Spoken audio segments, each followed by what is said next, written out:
રામ મંદિર પ્રાણ પ્રતિષ્ઠાને હવે બસ થોડા દિવસોની જ વાર છે અને લાખો લોકોને આસ્થાનું સ્થળ હવે લોકો માટે રામલલ્લાના દર્શન કરવા માટે ખુલ્લું મૂકવામાં આવશે. પણ આની હિસ્ટ્રી શું છે, ક્યાંથી આની શરૂઆત થઈ? જો એના વિશે વાત કરો તો આની શરૂઆત થઈ હતી 1526માં અને એ વર્ષ હતું કે જ્યારે મુઘલ શાસક બાબર એ ભારતમાં આવે છે અને ભારતમાં આવ્યા પછી એ જે શાસન કરે છે એ દરમિયાન 2 વર્ષ બાદ બાબરના જે સુબેદાર છે મીરાકાઈ એ અયોધ્યામાં એક મસ્જિદ બનાવે છે અને મસ્જિદ એ જગ્યાએ બનાવવામાં આવી રહી હતી જ્યાં ભગવાન રામનો જન્મ થયો હતો. મીર બકીએ બાબરના માનમાં આ મસ્જિદનું નામ પણ બાબરી મસ્જિદ રાખ્યું હતું અને એ સમય હતો જ્યારે સમગ્ર દેશમાં મુઘલ શાસક ફેલાઈ ગયું હતું. 1528 થી લઈને 1853 સુધી મુગલો અને નવાબોના શાસન દરમિયાન હિન્દુઓમાં આ બાબત ઉપર અવાજ ઉઠાવી ના શક્યા હતા. પણ 19મી સદીમાં જ્યારે મુગલો અને નવાબનું શાસન નબળું પડ્યું ત્યારે બ્રિટિશ શાસન દરમિયાન અસરકારક બન્યું હતું અને આ સમયગાળા દરમિયાન જ હિન્દુઓએ આ મુદ્દે અવાજ ઉઠાવ્યો હતો અને કહ્યું કે મંદિર તોડીને મસ્જિદ ભગવાન રામના જન્મસ્થળ પર બનાવવામાં આવી હતી. ત્યારથી જ રામલલ્લાનું જન્મસ્થળ પાછું મેળવવા માટેની લડાઈની શરૂઆત થઈ હતી. મીરાબાકીએ મસ્જિદ બનાવ્યાના 330 વર્ષ બાદ 1858માં લડાઈ કાનૂની બની ગઈ જ્યારે પરિસરમાં હવન પૂજા કરવા માટે પહેલીવાર FIR દાખલ કરવામાં આવી હતી. અયોધ્યાના પુનર્વિચારના પુસ્તક અનુસાર 1 ડિસેમ્બર 1858ના રોજ અવધના પોલીસ સ્ટેશનમાં શીતલ દુબેએ પોતાના રિપોર્ટમાં જણાવ્યું હતું કે પરિસરમાં એક પ્લેટફોર્મ બનાવવામાં આવ્યું. આ પહેલો કાનૂની દસ્તાવેજ છે કે જેમાં પરિસરની અંદર રામના પ્રતીકના પુરાવા હતા.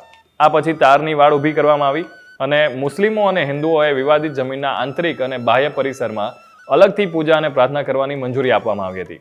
1982ની સાલ હતી અને આ એ વર્ષ હતું જ્યારે વિશ્વ હિન્દુ પરિષદે રામકૃષ્ણ અને શિવના સ્થળોએ મસ્જિદોના નિર્માણને એક કાવતરું ગણાવ્યું હતું અને એની મુક્તિ માટે અભિયાનની શરૂઆત કરી હતી.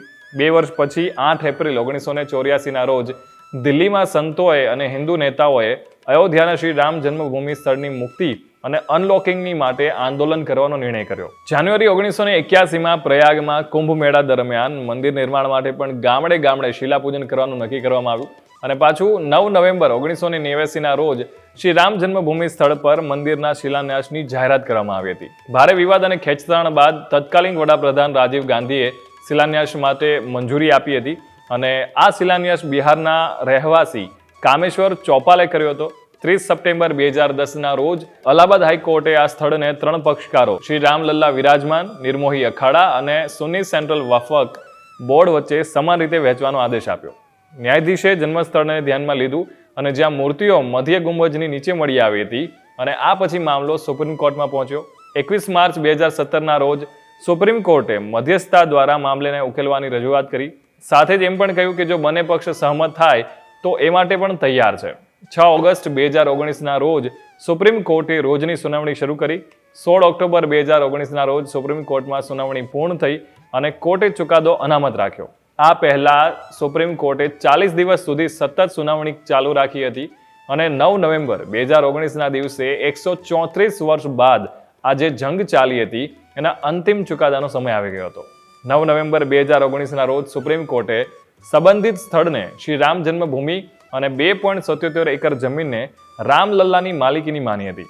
આ સાથે જ નિર્મોહી અખાડા અને સુન્ની વફક બોર્ડના દાવાને ફગાવી દેવામાં આવ્યો અને આ સાથે કોર્ટે નિર્દેશ આપ્યો કે કેન્દ્ર સરકાર મંદિર નિર્માણ માટે 3 મહિનાની અંદર જ ટ્રસ્ટ બનાવે અને ટ્રસ્ટ નિર્મોહી અખાડાના પ્રતિનિધિનો પણ સમાવેશ કરશે. આ સિવાય એવો પણ આદેશ સામેલ કરવામાં આવ્યો કે ઉત્તર પ્રદેશની સરકાર મુસ્લિમ પક્ષને 5 એકર જમીન વૈકલ્પિક રીતે મસ્જિદ બનાવવા માટે પણ એ જગ્યા આપશે અને આ સાથે દાયકાઓની ચાલેલી કાનૂની લડાઈ છે એનો અંત થયો.